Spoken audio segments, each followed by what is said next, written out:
Hopefully देखते हैं कि दिल्ली में कुछ बदलाव आएगा नहीं आएगा।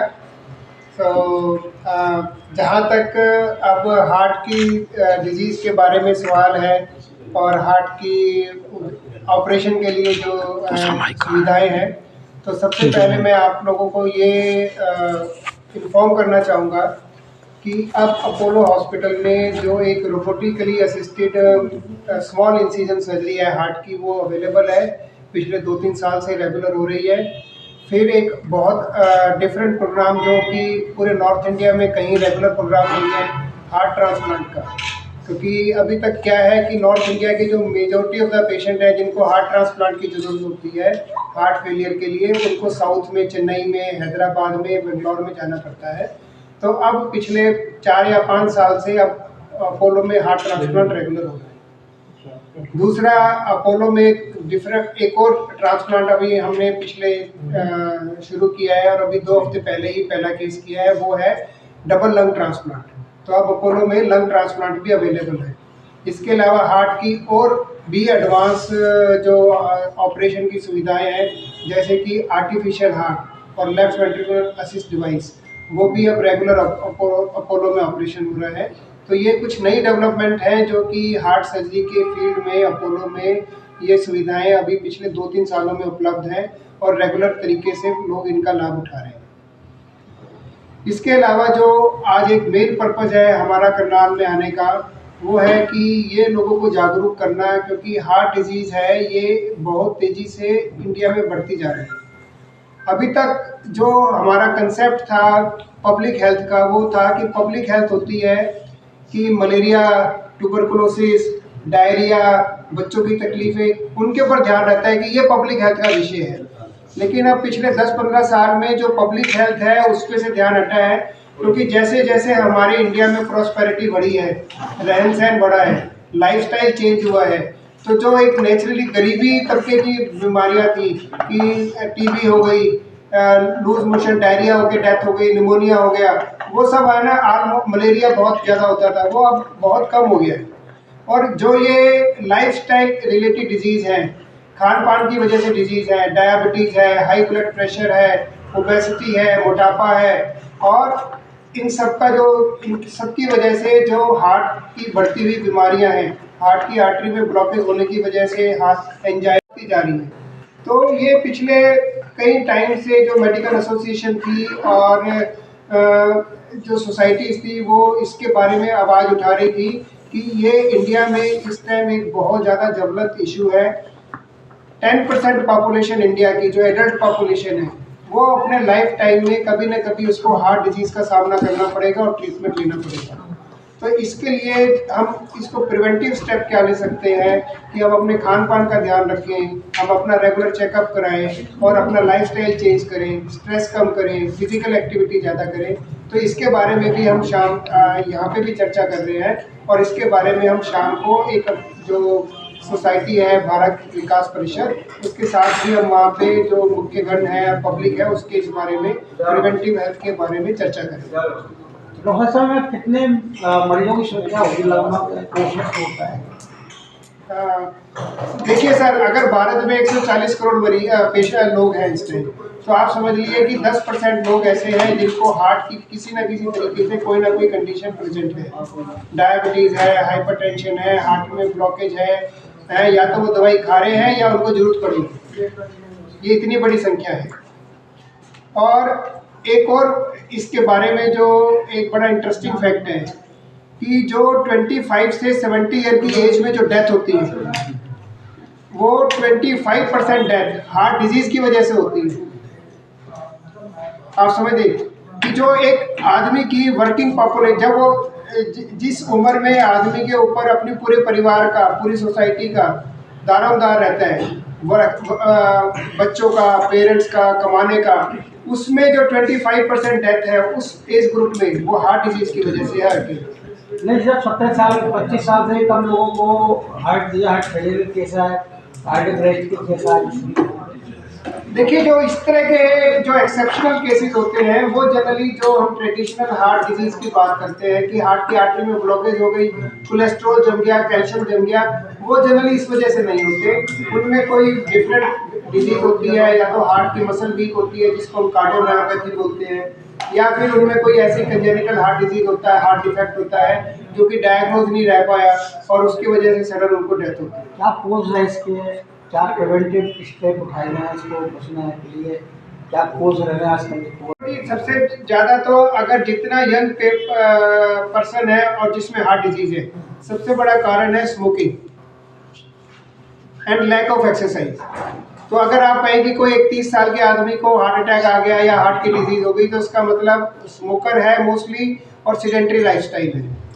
तो ये सबसे बड़ा कारण है यंग एज में। उसके बाद जो मिडिल एज में जो सबसे ज़्यादा हार्ट डिजीज की इंसिडेंस है वो अगेन यही है, लैक ऑफ फिजिकल एक्सरसाइज, खाने पीने का ध्यान नहीं रखना, high fat high cholesterol diet खाते रहना, और डायबिटीज़ है ऐसे पेशेंट्स को, या हाई ब्लड प्रेशर है। तो ये सारे जो फैक्टर्स हैं वो मिडिल एज में हार्ट डिजीज को कॉज देखिए, ऐसी कोई बीमारी नहीं है जिसमें नेचुरली हम कहें कि जी खून गाढ़ा होता है। वो कुछ ब्लड की ऐसी कंडीशन होती है जिनमें जो हमारी रेड ब्लड सेल्स होती हैं वो डिफेक्टिव होती है, उनमें जनरली खून गाढ़ा होता है, बट उनको स्पेशली हार्ट की डिजीज नहीं होती। उनके सभी ऑर्गन्स में वो डिजीज अफेक्ट करती है और वो स्पेशली हार्ट के पेशेंट नहीं होते। तो डॉक्टर साहब क्या प्रिवेंटिव स्टेप उठाएं जिससे कि इस तरह की डिसीज नहीं हो? जी, सबसे पहले तो क्या है, अपना खान पान का ध्यान रखें। खान पान का ध्यान का सबसे पहले चीज़ ये है कि आप ये सोचें कि जी 50 साल पहले जब हम गाँवों में रहते थे तब क्या खाते थे। सिंपल खाना बेस्ट खाना है ना। वो सब एक ये जानना चाहूँगा कि जैसे कोरोना से पहले देखिए जी, जो एक्चुअली क्या हुआ, कोरोना के टाइम में बहुत सारी जो डेथ हुई उनमें कोई ना कोई अंडरलाइन जो कंडीशन थी वो हार्ट के पेशेंट थे, diabetes, hypertension, heart disease. Basically यही बात हो रही थी कि इन्हीं लोगों में ज़्यादा रिस्क है कोरोना के वजह से और डेथ होने का। तो बहुत सारे जो केस उस टाइम लग रहा था कि जी कम हो रहे हैं, वो उस टाइम ये था कि उन लोगों को कोरोना हो रहा था क्योंकि ज़्यादा होती और डेथ भी उसी तबके में ज़्यादा हो रही थी। अब भी रेशो जो हार्ट के रेशो जो है वो ज़्यादा बढ़ रहे हैं, वो सेम है जो कोरोना से पहले था और जो अब है। वैक्सीन में मतलब वैक्सीन का बेसिकली हार्ट की केसेस बढ़ गए हो या कुछ और हो गया हो, उससे ना तो कोरोना का डायरेक्ट रिलेशन है और ना ही कोई वैक्सीन का डायरेक्ट रिलेशन है। तो सेम है, नंबर सेम है, पहले भी ऐसे ही पेशेंट है, अभी कुछ नहीं पेशेंट। जैसे आपके वेंट्रिकल फेलियर के बड़े केस आ रहे हैं, लेफ्ट वेंट्रिकल फेलियर के, मतलब 50 साल से ऊपर या 30-40 ऊपर के केस आ रहे हैं, लेफ्ट वेंट्रिकल उसका फेलियर हो जाता है। पहले तो आर्टिकल्स फेलियर के केस आते थे ज़्यादातर, अब ये नया चीज़ आ गई इसमें। देखिए जी, जब हम कहते हैं हार्ट फेलियर तो वो बेसिकली वेंट्रिकुलर फेलियर ही होता है, क्योंकि जो ऑरिकल होता है वो हार्ट का अपर चैम्बर होता है, वो केवल हार्ट, तो वो उसमें कोई ऐसा कोई फेलियर होने की कोई कंडीशन का कोई है ना जरूर ज़्यादा इम्पोर्टेंस नहीं है। तो जब वेंट्रिकल, लेफ्ट वेंट्रिकल, क्योंकि जो लेफ्ट वेंट्रिकल है वही मेन वेंट्रिकल है जो हमारी पूरी बॉडी में सप्लाई करता है। तो जब हम हार्ट फेलियर की बात करते हैं तो समझो कि हम जी लेफ्ट वेंट्रिकुलर फेलियर की ही बात कर रहे हैं। तो ऐसे में दो ही जो मैंने शुरू में मेंशन किया कि दो तरीके हैं, या तो हार्ट ट्रांसप्लांट किया जाए, और अगर पेशेंट को हार्ट ट्रांसप्लांट के अगर वो फिट नहीं है, क्योंकि बहुत सारी कंडीशन है कि जिसमें हार्ट ट्रांसप्लांट हम करने से बचना चाहेंगे, तो उनको फिर एक आर्टिफिशियल मशीन आती है जो आर्टिफिशियल हार्ट का काम करती है, जिसको कि एलवैड बोलते हैं, लेफ्ट वेंट्रिकुलर असिस्ट डिवाइस। तो वो इम्प्लांट किया जाता है।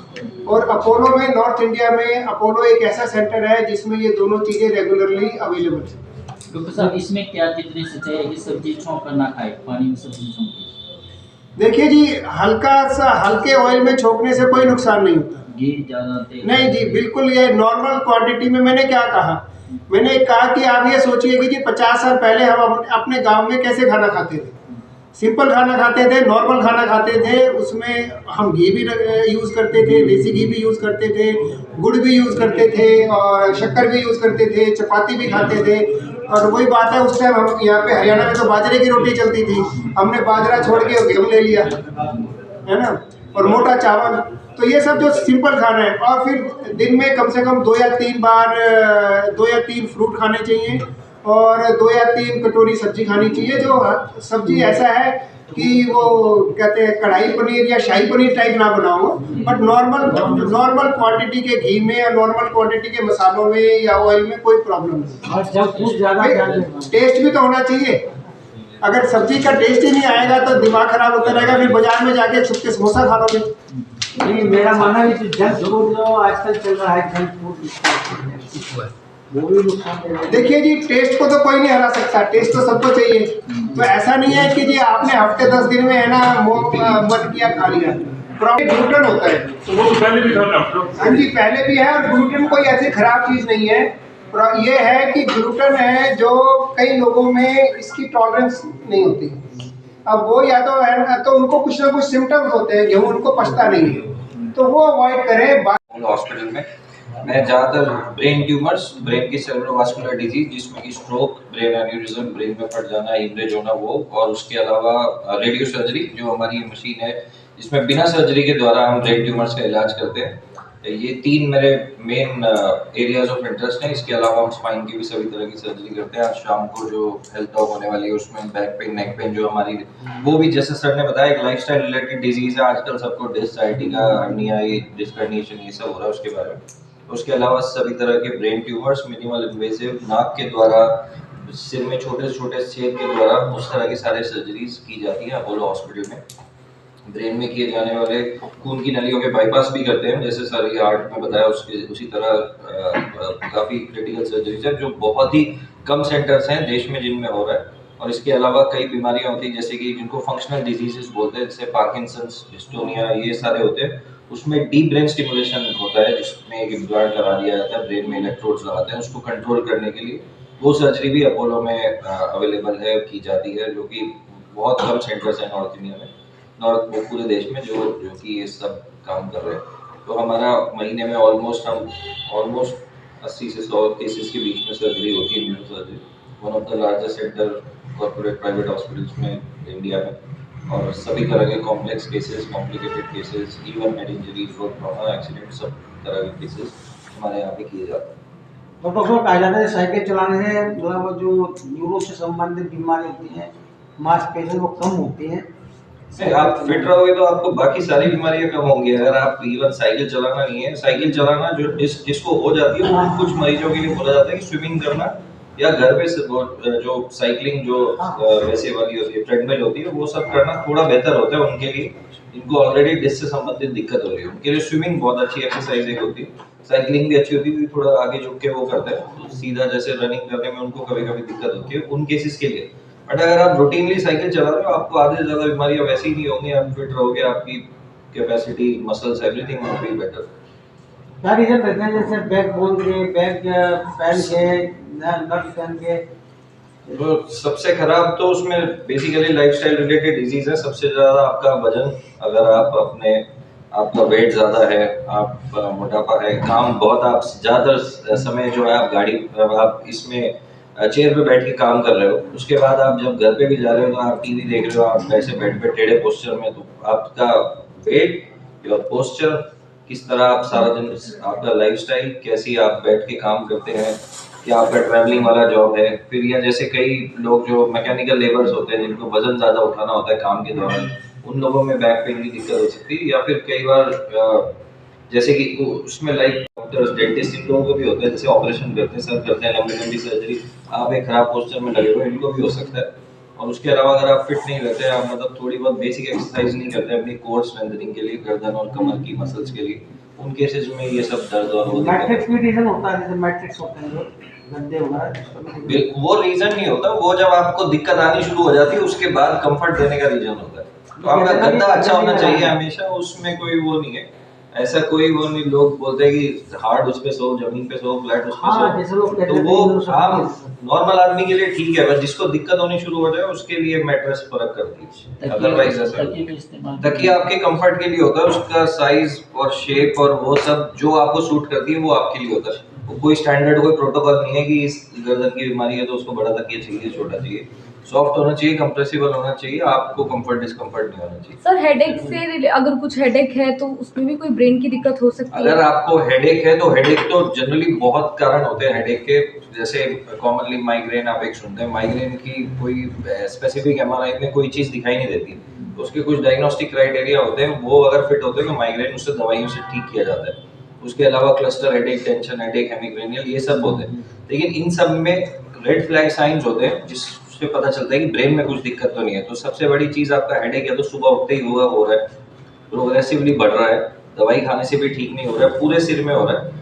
उसके बाद आंखों में धुंधलापन अगर होने लगे सिर दर्द के साथ, और आपको उल्टियां हो, चक्कर आए या बेहोश होने लगे या दौरा पड़े, ये सारी चीजें बताती है कि ब्रेन में कुछ प्रॉब्लम है। तो ब्रेन में या तो ट्यूमर है या एन्यूरिज्म है या कोई खून की नालियों की मालफॉर्मेशन है, वो उससे पता चलता है। अदरवाइज नॉर्मल हेडेक, अगर आपको उल्टी नहीं आ रही है, आंखों में धुंधलापन नहीं हो रहा है या बढ़ नहीं रहा है, दवाई थोड़ी बहुत खाने से ठीक हो जाता है, तो उसमें ज्यादा घबराने की चीज नहीं। तनाव किस तरह देखते हो आप? तनाव दो कारण होते हैं, एक होता है मानसिक तनाव, एक होता है न्यूरो वाला तनाव, जो हम लोग देख रहे हैं। तो मानसिक तनाव, स्ट्रेस, डिप्रेशन, एंजाइटी, ये सारी बीमारियां जो वो तो मनोरोग स्पेशली जो साइकियाट्रिस्ट वो देखते हैं। जो अगर ये वाला तनाव है जिसमें कि आपके ब्रेन में प्रेशर बढ़ रहा है, तो वो सारी चीजें हम देखते हैं, उसमें एमआरआई कराते हैं, उसमें कुछ एबनॉर्मलिटी होती है, उसको ट्रीट किया जा सकता है।